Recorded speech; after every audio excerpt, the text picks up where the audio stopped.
तुम्ही पाहत आहात MCN न्यूज मराठी।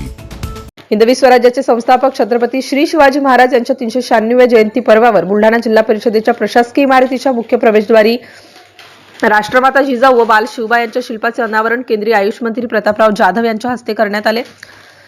यावेळी आमदार संजय गायकवाड, जिल्हा परिषदेचे मुख्य कार्यकारी अधिकारी गुलाबराव खरात, बुलढाणा जिल्हा पत्रकार संघाचे अध्यक्ष रणजित राजपूत, शिवसेना उद्धव बाळासाहेब ठाकरे गटाचे जिल्हा प्रमुख जालिंदर बुधवंत, चिखली अर्बन बहुउद्देशीय संस्थेचे सचिव डॉक्टर आशुतोष गुप्ता, जिल्हा परिषदेचे माजी सभापती दिलीप जाधव यांच्यासह जिल्हा परिषदेचे अधिकारी व्यासपीठावर उपस्थित होते। यावेळी पारंपरिक पद्धतीने शिवजन्म उत्सव साजरा करण्यात आला। पाळणा गीत गाण्यात आले। यावेळी उपस्थित मान्यवरांनी पाळणा दोरी ओढून जन्म उत्सवामध्ये सहभाग घेतला। जिल्हा परिषदेच्या आवारात एका कार्यक्रमाचे आयोजन करण्यात आले होते। यावेळी शिवपोवाडा, माऊली गीत आणि आदिवासी गीत सादर करण्यात आलं।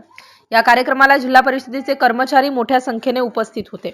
MCN न्यूज मराठी करिता शेख अजीज मोहम्मद, बुलढाणा।